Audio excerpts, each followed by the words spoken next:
and welcome to Investors Hangout. This fortnightly interaction to help you learn and understand savings and investment issues is brought to you by Aditya Birla Sun Life Mutual Fund and Value Research.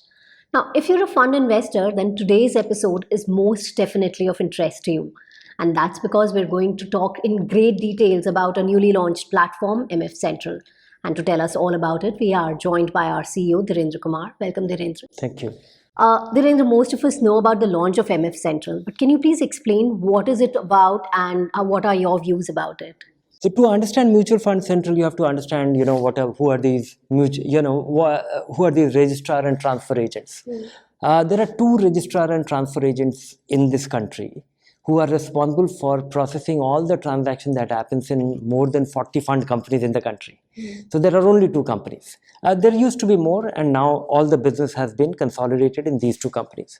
So what these registrar and transfer companies, agents are responsible for collecting your money, issuing you the account statement, making any changes, making changes in your choices, or issuing, if you have chosen the dividend option, then periodic dividend payment, they will be responsible for doing that.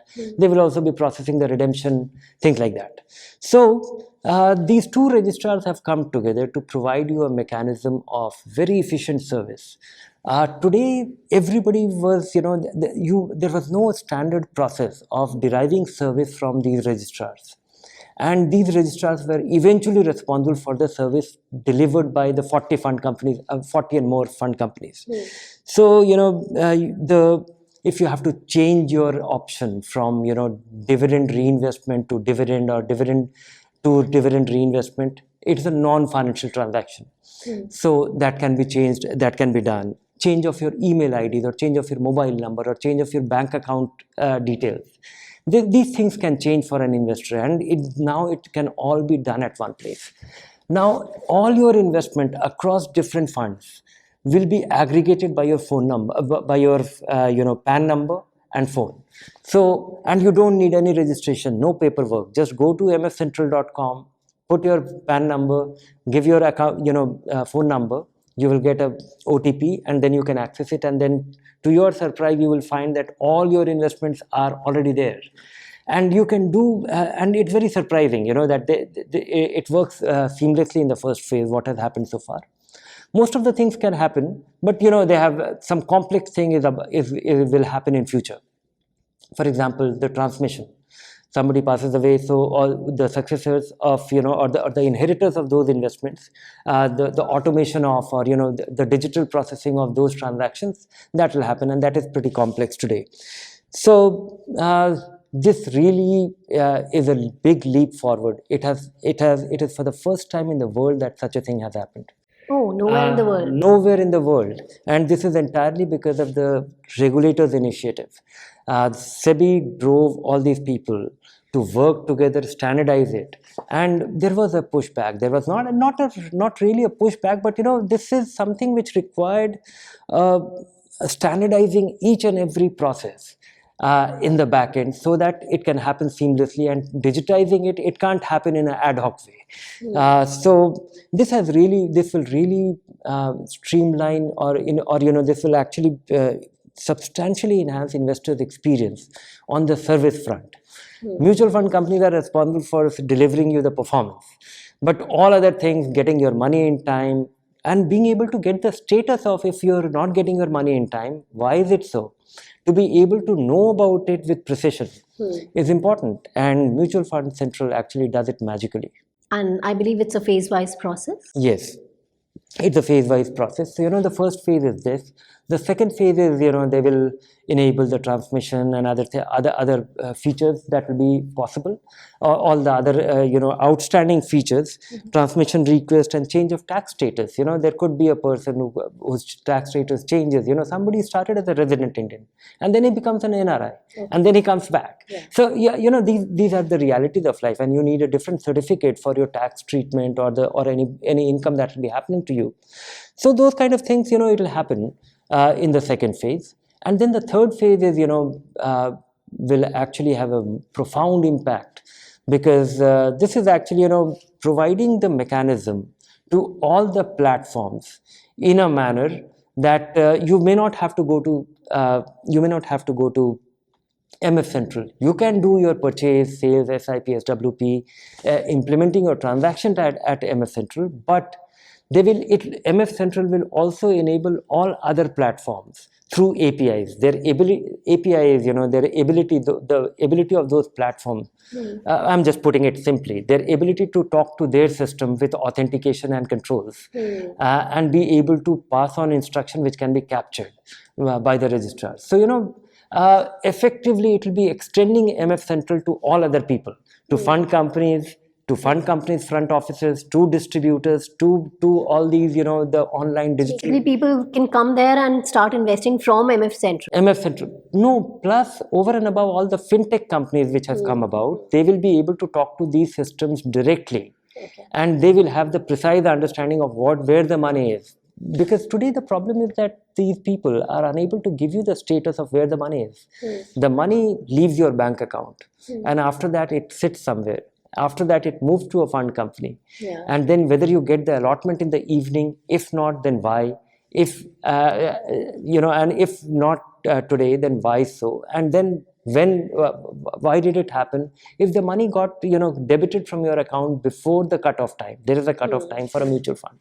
So to be able to know precisely if you have filed your redemption request, why it has not been processed, why it has been delayed, was it a malfunction, or was it a fault on the part of the distributor or handling mistake or whatever. So to be able to give all this information quickly, transparently, and consolidating all your investment at one place, I think that is quite magical. And I've been told there's a similar platform already there in place, MF Utilities. Yes. So how is this different? Mutual fund utility is a similar thing, provided by, but you have to see it differently. That mutual fund utility requires a mechanism of authenticating each and every person. So if you are an investor, then you have to go and open an account which is called CAN number, consolidated account number, for operating your mutual fund, and that is where you can aggregate all your investments. This is something where you have to do nothing. All you need is your PAN number, and everything gets more user friendly, and it eliminates the step. There is another difference. The difference is that this is the place of truth. The registrars actually hold your information, and you are dealing with the registrars. Now registrars hold the information. You go to mutual fund utility, and mutual fund utility goes and fetches these information from there. So this is where the truth resides about your investment, and you are dealing with them directly. Okay. Time now to move on to our viewers' questions, and the first one has been sent in by Pranav Mishra. He wants to invest in stock market using an exchange traded fund. So what factors should he consider while choosing one? Also, which index should he choose? There are many ETFs possible, and ETFs, while investing in ETF through the market, there's a huge difference in the way you buy a mutual fund as compared to the ETF. Buying an ETF is like buying a share. You go to a stockbroker, place an order, and wait for your order to get executed, and then you put your purchase request with a price, or a market order, depending on whatever be the market, you are able to derive it. You are able to buy it at that price. Now there is a problem that when you buy a mutual fund, you are always buying an open-end mutual fund based on today's prices. While when you are buying an ETF, it may be higher than NAVs or lower than NAVs. So if you are buying it at lower price than the NAV, then it's fine. You are buying it at a discount. But there is a possibility that there are occasions when these funds, the ETFs, are sold, or they are getting sold, or the market price of these ETFs are higher than the NAV. So that is a very undesirable situation. Howsoever small, 0.5%, 1%, 1.5%, but it's undesirable. So one has to be a little careful that you are not buying it at premium to the NAV. The second thing is that if you are going for the large cap index, might as well buy the open-end fund. You don't have to go to a stockbroker, and you will be buying it at a very low expense. Expense is something which one should be aware of, one should be conscious of, and ETFs have low expense. But some of the open-end index fund also have very low expense. You have this Navi fund and the SBI, they have come up with very low expense index fund, the open-end index fund. So might as well go for that for simplicity and convenience, because buying an ETF might turn out to be complex for people. Okay. Avinash Joshi wants to know, how long should one stay invested in mutual funds to get the best return? I assume that Avinash is asking about open-end equity funds. And there isn't a rule. There's a possibility that you might get good returns even in a short period of time, but don't bank on that. Short period may not be very, very desirable. I think anybody should actually must have a time frame of 5 years and more, and 5 years and more for a multi-cap fund, for a generally diversified fund. If you are investing in a small cap fund or a mid cap fund, maybe 7-8 years, that is the time period in which you will not be disappointed, because I've seen that there has been occasion when the small cap fund, they have done very poorly in a sustained manner, and then they earn all their returns in a very brief period of time. So have patience, have a long time frame. That is all that you can do, and minimum of 5 years. Okay, the next question has been sent in by Manoj Srivastava. He asks, how should one select an ELSS scheme from the available options?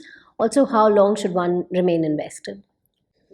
The minimum time period is 3 years, and I think one should not be looking at 3 years only. As I was saying, that 5 years and more, and maybe even longer. In fact, if there is an individual who is unable to save anything, but he's only barely able to make this tax saving investment, I would say that think of it as a lifetime investment. All your working life, keep making investment in that ELSS. And at the end of the day, because of this, you will actually end up being very well off. This could well be your only SIP. If somebody is making 1.5 lakh rupees for 20 years, 25 years, I'm very confident that somebody will be able to accumulate a very sizable sum as a result of this. How to choose one? Same reason, same way. A fund which has done well in a rising market as well as falling market, and maybe one should look at one should not discount a fund which has been little more volatile, because you end up holding these funds for 3 years anyway. 3 years is the stipulated lock-in period for ELSS. So if a fund is extremely volatile, don't bother, because you are getting stuck anyway. Okay, now Arun Sardesh Pandey says, you always emphasize on maintaining an asset allocation plan. So please explain if Senior Citizen Savings Scheme and Pradhan Mantri Vaya Vandana Yojana should also be treated as fixed income allocation, or should he consider only the mutual fund investments for asset allocation purpose? Yeah, I think that they are pure fixed income investments, and they are fixed income investment, and you have chosen them for their guaranteed return or assured returns, but they are fixed income yielding, and they provide you all the stability. Why I say that you should have a fixed income allocation? Because they provide a general stability to your overall investment. If you have say 50 lakh rupees invested in equity, it will be all the 50 lakh rupees will be volatile. If out of that 50 lakh rupee, 25 lakh rupees invested in these two investments, so it should be considered as a fixed income allocation.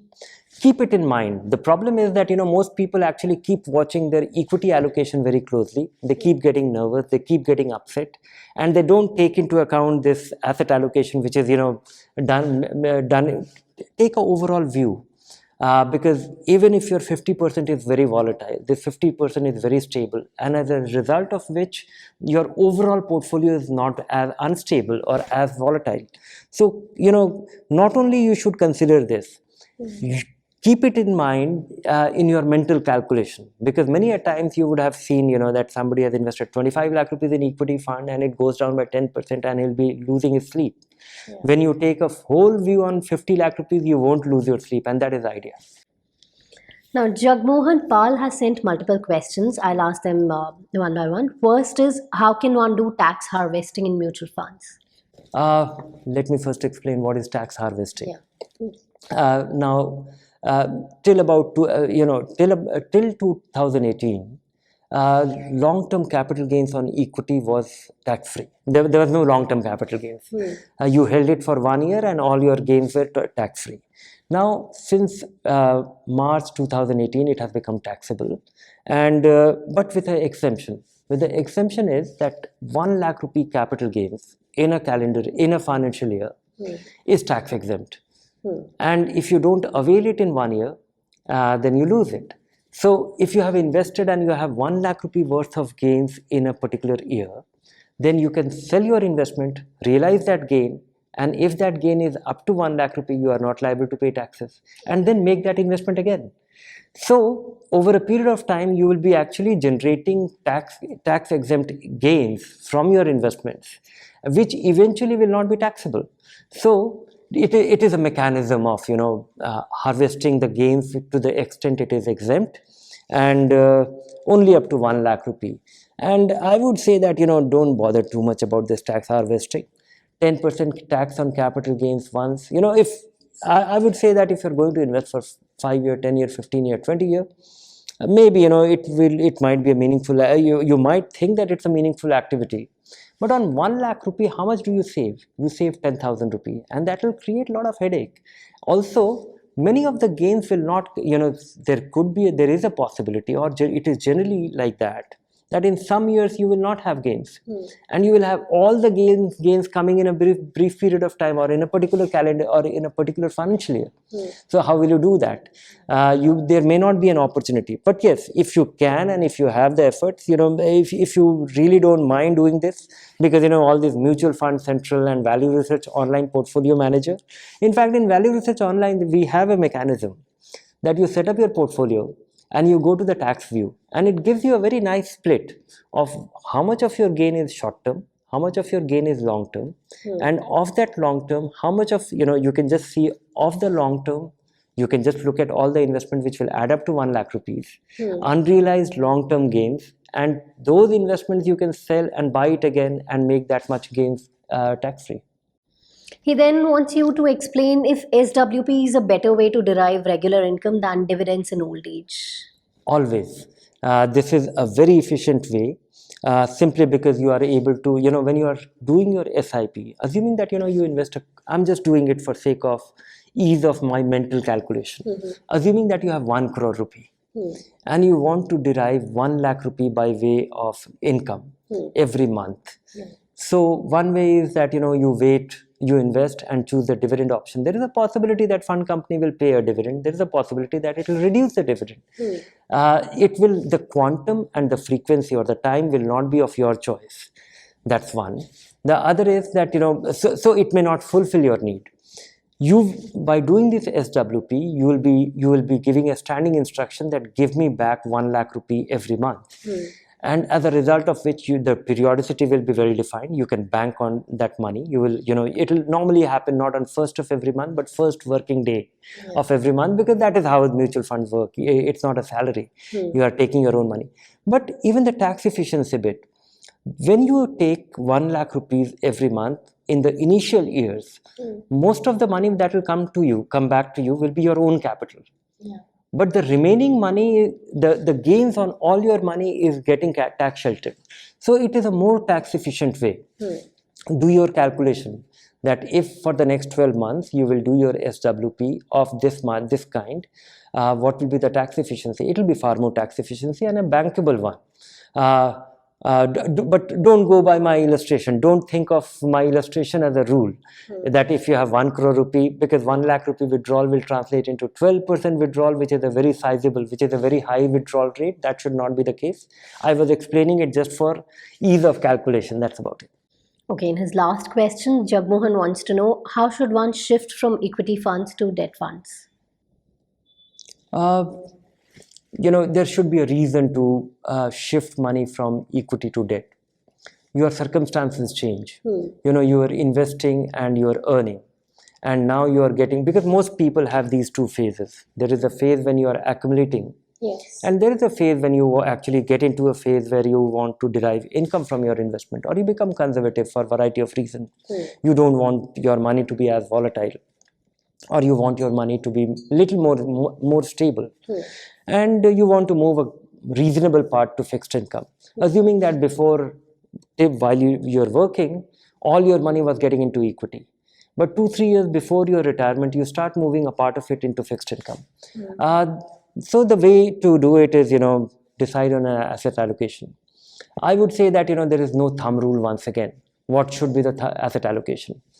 To begin with, make it a little conservative. I think there are broadly 3 kind of asset allocation which you should have in mind. One is that a third of money is in fixed income, or half of my money is in fixed income, or 2/3 of my money is in fixed income. If you are extremely conservative, 2/3 of your money in fixed income, and don't worry about 33%, 35%, 38%. You are basically trying to buy peace of mind. You are basically trying to devise a mechanism so that you don't lose your sleep. And 35% and 38% and 32% will not make a difference. What will make a difference is that all the money is not into equity, or all the money, half of your money is into equity. So work on that allocation. Now, after you have done this allocation, then there is a big then there is a big change in your allocation, because either equity has done very well or equity has tanked. Then make the changes. That will actually enhance your return, because it always happens, at least during a year.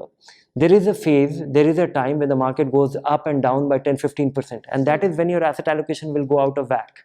And that is why if you make that change, then you will be able to optimize your return. But that should be done only to restore the asset allocation. Okay. Right. Now, Rajesh Chandragupta has sent in the next question. His long-term portfolio is currently giving him 30% returns. So does it make sense for him to book profit and invest again? This is a dilemma. One is, congratulations, Rajesh, you are earning 30%, which looks very unreal. And it looks unbelievable, because everybody was expecting that some disaster has hit us, and it has. And it's very surprising that the market has been able to hold its ground. My straight answer is that I don't know. And should you book the profit? Maybe, you should do some allocation changes. To avoid some regret in future. Move a small part into fixed income. That's about it. But if you're trying to time it perfectly, that you will take your money out and you will invest again. A lot of people who did this last year, they are just left in the lurch. Yeah. They are actually waiting outside the field, and they are out of the market, and out of the market at a time when the market has made one of the biggest moves in a fairly unexpected manner. Yeah. And it has, it is quite surprising that market has gone up by 40-50% since then. Yeah. Now, Ajay Kumar Zalpuri asks, what kind of mutual funds are suitable to invest a lump sum for a horizon of 1 to 2 years? He says he's expecting a return of 10% per annum. I don't know about 10%, but the only fund which are suitable for 1 to 2 year are the short-term bond fund or ultra short-term bond funds. Okay.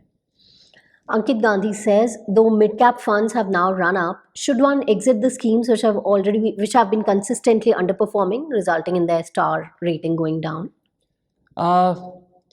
Mid-cap and small caps have done well, and even the funds with lowest rating, low fund rating on value research, might have also generated decent return. So I would say that yes, if you dislike the fund simply because it has been consistently doing poorly, and star rating is a yardstick of relative underperformance or relative outperformance among its peers. So our star rating is not that all among all equity funds. When we are talking of star rating or the 5-star rating of a small cap fund, it is only among the 5-star fund. It is only among the small cap funds. Yeah. So keep that in mind, and yes, if something is consistently underperforming, that's a good enough reason to exit. Okay. Today's last question has been sent in by Appana Malikarjun. He wants you to explain fund of fund schemes. What are they? He wants to know. You invest in a fund which invest in a stock or bonds, or a combination of stocks and bonds, the balanced fund or the hybrid funds. Now here are funds, and then you have a number of them. If you have large amount of money invested over a period of time, you want to simplify it, then you invest, in 3-4 good funds, or Value Research helps you do that. Come to Value Research online. I'm plugging my service, but we have a very nice tool called Portfolio Builder. And you can specify your needs, and it will give you a recommendation of 2, 3, 4 funds, the finest fund, gets you great diversification. So have that fund. You can have 3, 4 funds, or if you give this money to a fund, which in turn invests in 3, 4 funds. And so a fund of fund is exactly, those funds are buying other funds, and they are getting you diversification of style. With single investment, you are able to diversify your money across the style of multiple fund managers. Okay, well, with that, it's a wrap on this episode. Thank you, Dhirendra. Thank you. Thank you to all our viewers. If you like the show, do subscribe to our YouTube channel. Keep sending us your questions and keep watching this space for more information. Thank you for watching. Goodbye.